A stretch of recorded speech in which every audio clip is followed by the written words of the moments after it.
Perri here with another exclusive Collider interview for you. And I'm very excited about this one because I'm about to speak to someone who's in 2 movies this year that I absolutely love. Not just saying that 'cause she's sitting next to me, Ma and Booksmart as well. Diana Silvers, welcome to our set here. Hello, everybody. It is I, Diana Silvers.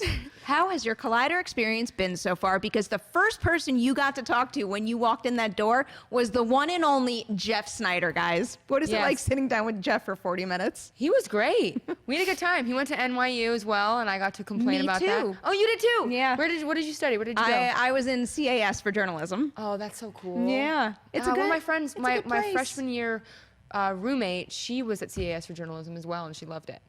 I was very happy with that program. Yeah. And I'm happy where I landed, so thank you, NYU. Yeah, there you go. I feel like you're doing what you wanted to do. And I imagine you're doing what you wanted to do right now, because we were talking about it before.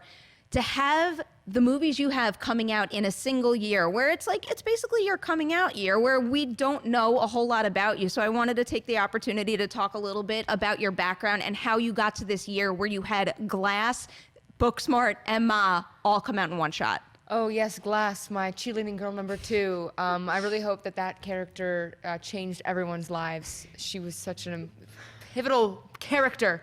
No, actually, that was amazing. I got to work with James McAvoy and Bruce Willis. I wish there was a sound machine that does the woo and the clap, because I feel we can add that would in be post. a good. Yeah, thank you. Put that in post.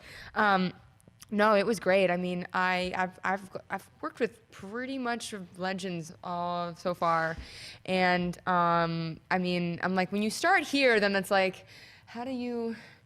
I don't want to go down here. I gotta just stay at this level, which is hard to do when you work with such great people so early. I get that. It gets in your head, but the thing is, it's like you're starting out with so much momentum behind you, and I have a whole lot of faith, especially based on a lead performance like the one you give in Ma. And again, not just saying it because you're sitting on the desk, hardcore rooting for you. But I want to go back to the NYU thing, because to prep for this interview, I was doing a little research, and you dropped out of the program, correct? Yes, I was in the acting program. I left after my freshman year. It just wasn't for me. I mean, I have friends who finished it, did all of 3 years of their studio, and absolutely loved it, and wouldn't change it, wouldn't take it back or anything. But I don't know. I just felt a little trapped, and it just wasn't for me. It wasn't. I wanted to have a more academic education anyway. So I initially left school because of a family emergency, and then when I booked Ma and Booksmart, and then when I did Eve, I was like, I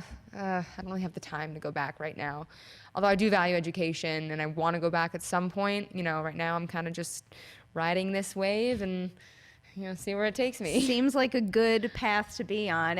We're constantly talking because people are always asking us, should I go to film school if I want to be an actor or a director? And I went to film school and it worked really well for me, but it's most certainly not a necessity for everyone. I mean, I think with education and school and all that stuff, it's there's no right or wrong way to be successful or to do what you want to do. And I think that if you thrive in an education, in an academic system, or you thrive at film school and you love it and you're having a good time, then you stay in film school, or you go to film, whatever. But if you're there and you don't like it and you feel trapped or you feel stuck and you're unhappy, then you leave film school, I mean, if anything we've learned from other successful actors, directors, filmmakers, writers, etc., not all of them went to even college, or not all of them even finished high school. I mean, finish high school, but at the end of the day, it's there's no right or wrong way to do anything. And I think, as Robert Frost said, you go to the beat of your own drum.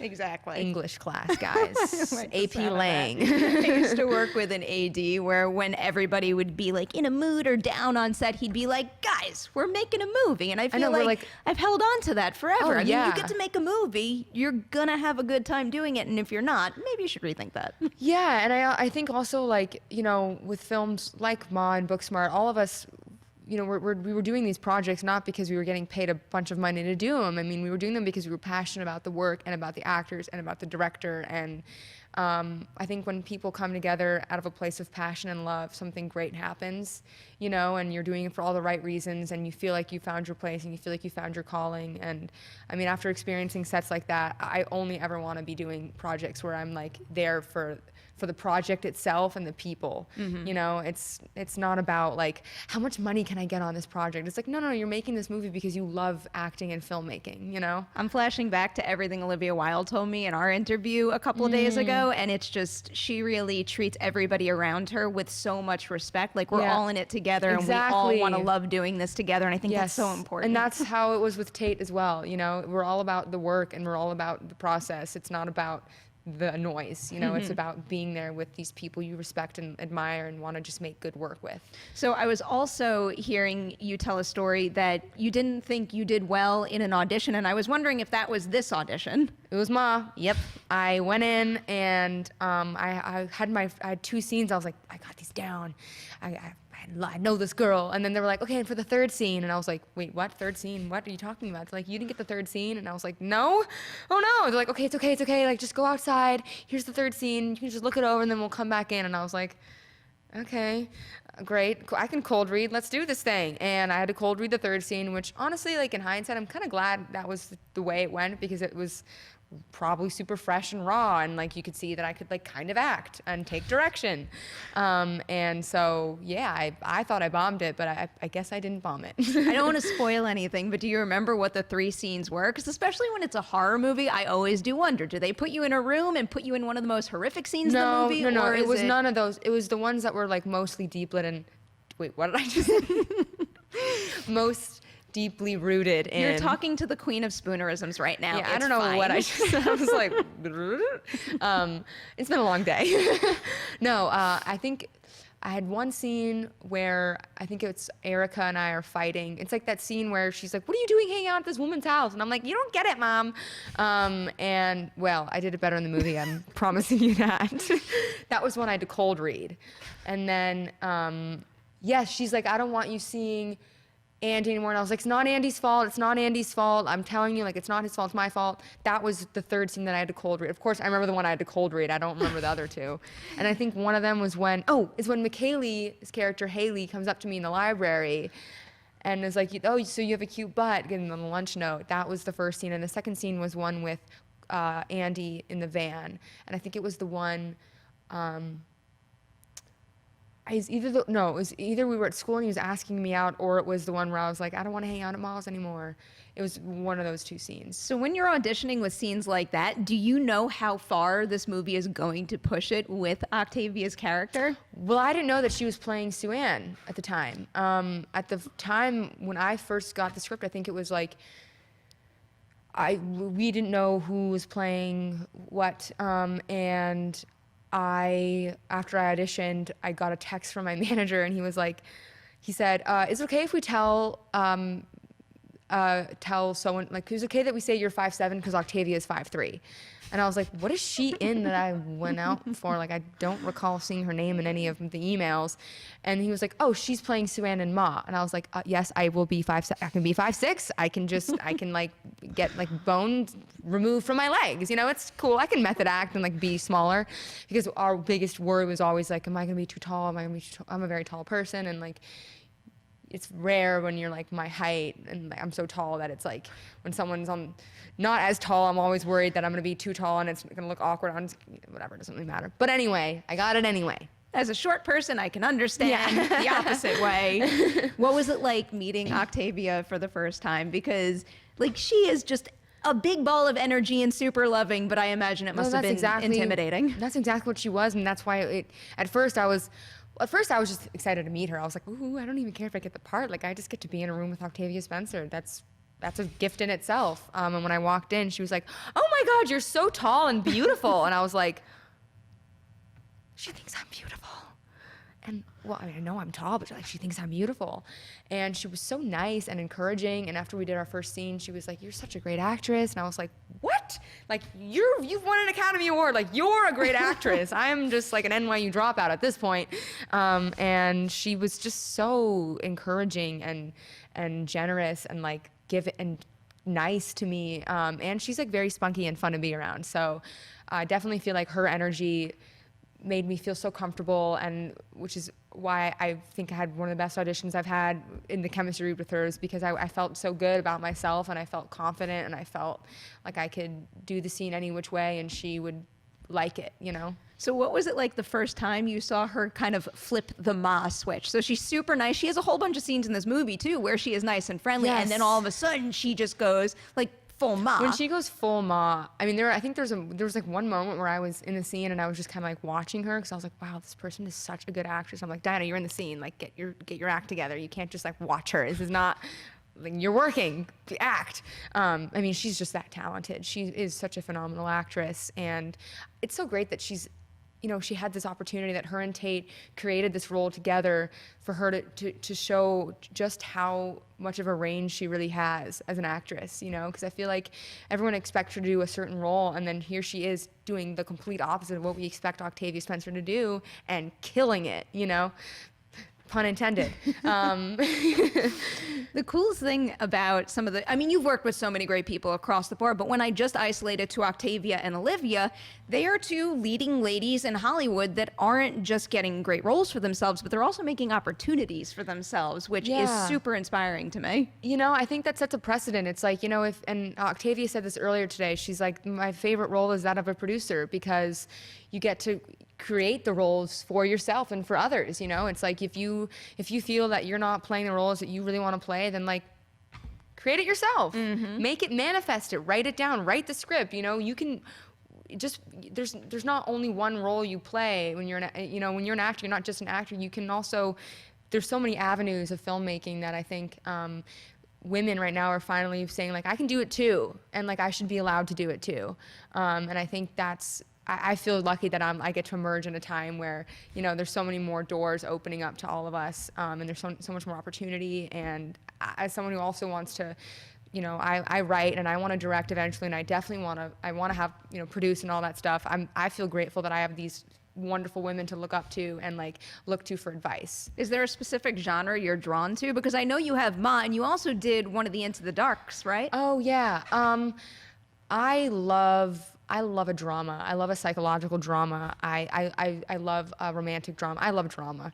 I love the drama. No, but really, I love a period piece. My favorite movie of all time is Almost Famous. Good choice. Yeah, and right after that, it's like The Shining or like The Royal Tenenbaum, which is very timeless and quirky. Quite the assortment here. Yeah, I mean, I love film.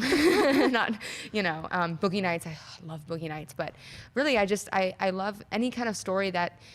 Strong storytelling and with interesting layered characters, like that's what I'm drawn to. And at the end of the day, there's all genres can have characters and roles and storylines within them, and it's not about the genre really, it's about the film itself and the characters in the film. Well, even thinking about Ma and Booksmart, your roles here, I mean, they do feel like very distinct people, which made me really excited when I went from that one to this, that I could see some of your range. Yeah, I feel very lucky that I've been able to play very different characters. And then even in Eve, which I got to do with Tate. Quite pumped about that one. Yeah, last fall. I'm so great. Tate is like everything to me. Getting to do that, which is another very, very different character from Maggie and Hope.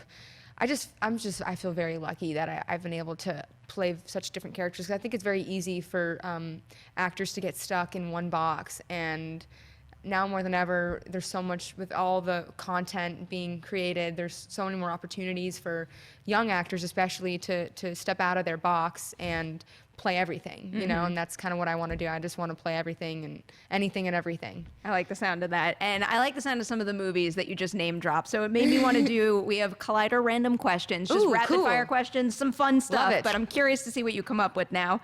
What TV show would you love to guest star on? The Office. If it was like still a thing.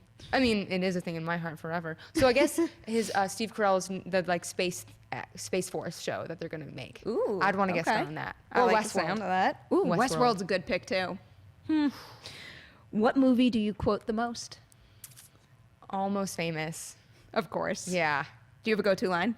Rock and roll's voice that says "Here I am" and "Fuck you if you don't understand." Yes. Do you have a favorite superhero film? Oh God, I don't watch a lot of superheroes. Tobey Maguire, Spider-Man. Are you kidding? The OG. Okay. Also Black Panther. Both very solid answers. What film scared you as a kid? The Shining really freaked me out. I saw it when I was 6 and it left its mark, that's for sure. This is just my own random question. How do you feel about Shining the movie versus Shining the book? the movie's a little bit more racist and misogynistic. I don't know. Are you looking forward to Dr. Sleep? Yeah, actually, I'm curious to see what that. I haven't read the book, but I should read the book and then. You need to read that okay, book. so I need to read the book. It's so good. That's what I'm gonna read next. What is the background photo on your phone? Oh, the one on my lock screen is a family photo of us when I was, I think I was 6 or 7, all of us in Wyoming with this like stuffed bear, giant, massive bear. And then when you unlock my phone, it's a photo of my mom and I when I was 7 or 8, no, 7. I like wanted to be a Disney actor for like 2 seconds, so we got some headshots taken. And there's one with me and my mom. And then when I went to my first audition, I said I don't like this and I don't want to do this anymore. And that thus ended my quest to being a Disney actor. A Disney actor? How so? Like in a Disney I wanted to movie be like or on in a Disney park? show, you know, for like 2 Oh. seconds. And I went to like my first audition. I thought it was so like demeaning that I was like, I don't want to do this anymore. What emoji do you use the most? You know that face where he's like, that new one? Oh, okay. And like yeah, the cowboy hat. It's like one big eye and one like Yeah, squinty eye and his kinda like thing? mouth is all Yeah, like yeah. that. I feel like that's just my like, oh my god. Do you own any movie or TV memorabilia? Yes, I own some Star Wars stuff. I have a Star Wars lunchbox where I keep all my receipts for taxes. That's where they belong. And I have an Almost Famous pin that says like one admission to Black Sabbath, because you know there was that concert ticket. And I have some Dragon Ball Z stuff like manga, which is really random. The follow-up question to that one is, did you steal anything from these sets? I stole a lighter from Booksmart. Hope's lighter I took with me, and I didn't steal anything from Ma. A lot of the costume, that dress that I'm wearing in that photo, that's mine.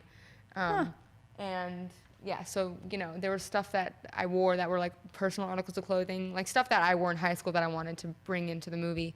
Because Megan was great, we worked together on costumes, but like she really worked with me. Like I mean, I don't know how to word that. Like it was like she included me into the costume. You collaborated. design. Yeah, and so I guess I got to keep those, but they were mine anyway. So you know. That still kind of ticks the prop box. I'm a very sentimental person, so if I ever worked on a Yeah. movie, I'd be stealing things left and I right. wish I could have. Oh, and the camera that we use in Ma at the very end, that's my own camera. Oh, really? Yeah, that's my Hasselblad. Yeah. wow. They thought, because I shoot a lot of weird cameras, and they loved that camera because it was so old. They're like, can we use that? Can like that be the camera that she? And I was like, sure. So yeah, I got to keep that too. That's a nice list of stuff there. I Yeah. like the sound of that. I love everything you're working on. Really, thank you so much for your time today. Should I say my Game of Thrones spoiler? Oh, yes, please. Game of Thrones spoilers start now. You know who takes the dragon lady chick, her last dragon? That's who takes the throne. You're welcome. You guys heard it here. That's You heard right. it first. That is the end of The Game dragon of Thrones takes right the throne, there. or like So- maybe Jon Snow. I don't know. I don't watch the show. That's a real possibility. Spoiler: I don't watch Game So of now Thrones. you do not need to watch the end of Game of Thrones. You can just put all your focus on Booksmart going and to Mom. Ma and Go Booksmart. check out Diana's movies because really, I do truly highly recommend them. Thank you again for Thank your you so time today. A much. huge congratulations on everything. Guys, we will see you soon with more exclusive interviews.